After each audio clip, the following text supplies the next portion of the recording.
जब आपकी shift start होने में कम से कम आधा घंटा रह जाएगा तो आपका करंट स्टेटस स्टार्टिंग सून हो जाएगा और आपकी स्क्रीन पे स्टार्ट का बटन आ जाएगा। अब आपको अपनी राइडर पुलिस के पास जाके शिफ्ट से कम 20-25 मिनट पहले जाके आपको अपनी शिफ्ट स्टार्ट कर लेनी है। अब आप अपने स्टार्टिंग एरिया पे जाके स्टार्ट का बटन दबा देंगे।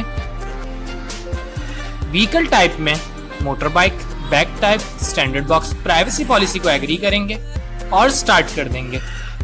अब आपका करंट स्टेटस हो चुका है रेडी। अब आप काम करने के लिए तैयार हैं। आपके पास कभी भी ऑर्डर आ सकता है। ऑर्डर रिसीव करने के लिए आप डिलीवरीज वाले पेज को ओपन करके रखेंगे। अब आपके पास ऑर्डर आना शुरू हो जाएंगे। ऑन ड्यूटी आपको किसी भी किस्म का मसला होता है, शॉप बंद है, कस्टमर नहीं मिल रहा है, कस्टमर खाना नहीं ले रहा है, वेंडर खाना नहीं दे रहा है, बाइक पंचर हो गई है, XYZ कोई भी इशू आ रहा है तो आप ऊपर दिए गए डिस्पैच के ऑप्शन पे क्लिक करके डिस्पैच पता भी कर सकते हैं। आप इनको अपना इशू भी बता सकते हैं यहाँ पे टाइप करके और पिक भी सेंड कर सकते हैं।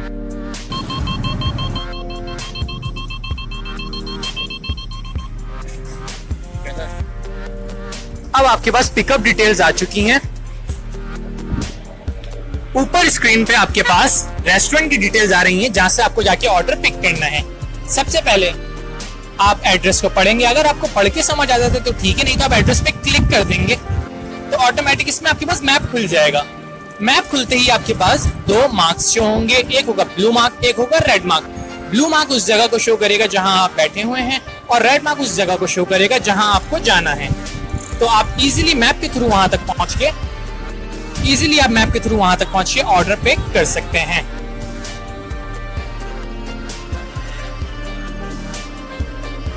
अब आप वहां जाके ये नाम बताएंगे जो यहाँ लिखा हुआ आ रहा है, क्रिस्टीना किनेथ, या ऑर्डर नंबर। आप इन दोनों में से कुछ भी उस रेस्टोरेंट जाके बता सकते हैं, ये आपको ऑर्डर दे देंगे। अगर आप ऑर्डर को वेरीफाई करना चाह रहे हैं कि जो आपने पिक किया है वो गलत तो नहीं या कुछ उसमें मिसिंग तो नहीं, आप दिए गए नाम पे क्लिक कर देंगे। आपके पास मेन्यू खुल जाएगा, उसमें लिखा हुआ आ रहा होगा कि आपको क्या पिक करना है। जब आप रेस्टोरेंट पहुंच के ऑर्डर पिक कर लेंगे तो आप ये पिकअप का बटन दबा देंगे और कंफर्म कर। अब आपके पास ड्रॉप ऑफ डिटेल्स आ चुकी हैं। सबसे ऊपर कस्टमर का नाम, अगर कस्टमर को सिक्योरिटी नोट देता है तो वो भी स्क्रीन पे लिखा हुआ आ जाएगा। और इस एड्रेस में भी सेम तरीका है, आपको पढ़ के समझ आता है तो ठीक है, नहीं तो आप एड्रेस पे क्लिक कर देंगे तो इसमें भी मैप खुल जाएगा। अब आपके पास मैप आ जाएगा तो आप इजीली कस्टमर तक पहुंच के ऑर्डर डिलीवर कर सकते हैं। अगर कस्टमर्स के पास ऑर्डर डिलीवर करने में आपको किसी भी किस्म का इश्यू आ रहा है तो दिए गए राइडर चैट के ऑप्शन पे क्लिक करके आप कस्टमर से राब्ता भी कर सकते हैं। अब जब आप कस्टमर के पास पहुंचेंगे आपकी स्क्रीन पे दो अमाउंट शो हो रही हैं। एक हो रही है उस ऑर्डर कोड के नाम से। ये ऑर्डर कोड जो है सिर्फ ऑर्डर कैंसिलेशन में यूज होता है। दूसरी दी गई अमाउंट कलेक्ट कैश वाले पैसे आपको खाना डिलीवर करते वक्त कस्टमर से लेने हैं, ये उसके ऑर्डर के बिल के पैसे हैं। याद रखें, जब तक आप कस्टमर को ऑर्डर डिलीवर करके पैसे रिसीव नहीं कर लेते तब तक आप इस ऑर्डर को ड्रॉप ऑफ मार्क नहीं करेंगे। अब जब आप कस्टमर से ऑर्डर के पैसे ले लेंगे तो आप ये ड्रॉप ऑफ का बटन दबा देंगे।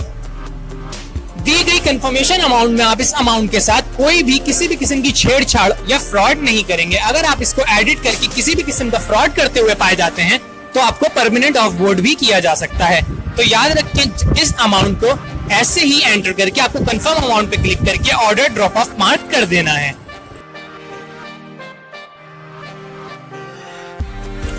नीचे दिए गए हिस्ट्री के ऑप्शन पे क्लिक करके आप चेक कर सकते हैं कि आपने कितने ऑर्डर आज डिलीवर कर लिए हैं। इस तरह हिस्ट्री में स्टेप बाय स्टेप्स ऑर्डर आ रहे होते हैं, तो आप वेरीफाई भी कर सकते हैं कि आपने कब कौन सा ऑर्डर डिलीवर किया था।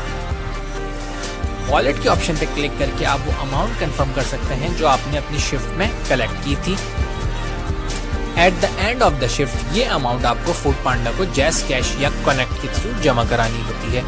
अगर आप अपनी शिफ्ट की अमाउंट जमा कराने में लेट हो जाते हैं तो आपको सस्पेंड भी किया जा सकता है।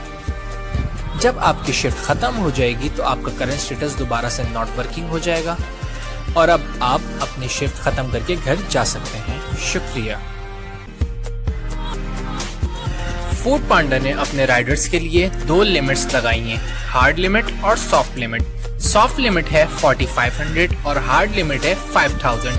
जैसे ही आपकी सॉफ्ट लिमिट यानी 4500 आपके वॉलेट में पूरे हो जाते हैं, आपको फौरन ही अपने किसी भी करीबी जैज़ कैश की फ्रेंचाइज या जैज़ पॉइंट जाके अपने जैज़ कैश में ये कलेक्शन जमा करवानी है और हाथ के हाथ फूड पांडा को ट्रांसफर करने हैं।